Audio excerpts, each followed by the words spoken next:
So, Dentist, fourth match of the practice block. This rep I want to break down the teleport timing and the elevation play because the warp is the most misunderstood ability in the kit at high rank, and most Dentist mains are using it wrong in a way that costs them rank silently. Let me state the thesis up front.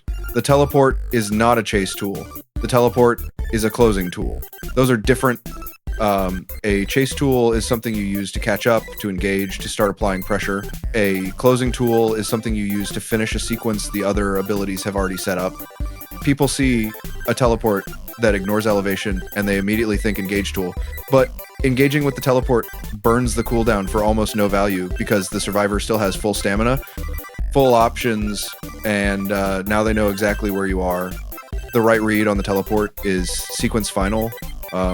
You place the rectangle, the slow lands, the survivor commits to a vault or a pallet.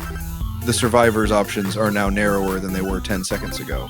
Then you teleport at the end of the sequence when the survivor's exit routes are already collapsed, when the slow has already done the work of converting their mobility into yours. The teleport closes the loop. It does not open one. Elevation play is where this kit gets exciting at high rank. Most maps in this game have meaningful vertical layout. Second floors, lofts, basement sections, stairs, decks. On every other hunter, vertical layout creates a tax you have to commit to ascending or descending to reach a survivor on a different floor, and the commitment is read by the survivor and used against you. The Dentist does not have that tax.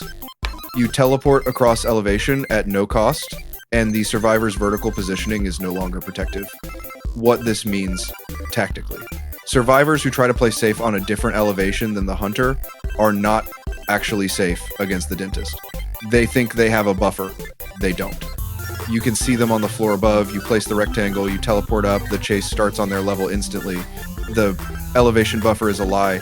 They don't know is a lie until they get chaired. And on the other side of that, when you are on a high deck and the survivor is below your sightline through the lens, is enormous.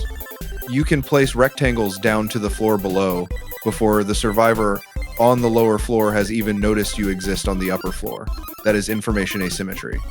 That is the kind of thing this kit prints over and over against survivor teams that haven't adjusted to vertical the Dentist play yet. And the pre-move locks them into a position you can place a second rectangle on.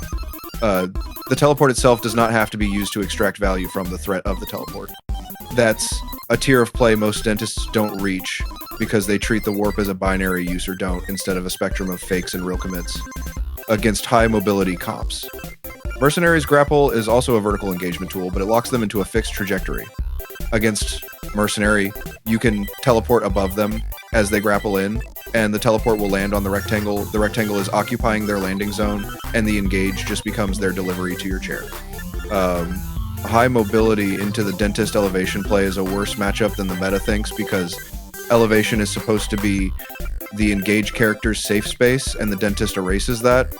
Map-specific notes. The indoor multi-floor maps are the highest value the Dentist maps. Full stop, no debate. Tight verticals reward both the rectangle small map equals small placement adjustments, and the teleport vertical traversal equals high value warps. Outdoor maps with long sightlines and flat geometry are the worst because there isn't enough vertical play to make the warp count for what it costs. When you load into a multi-floor indoor map as the Dentist, you should already be planning your teleport patrols across floors before the match clock even starts. That planning is part of the win condition for the match. Mental map, vertical routes, generator priority by floor, all of it before the chase even starts.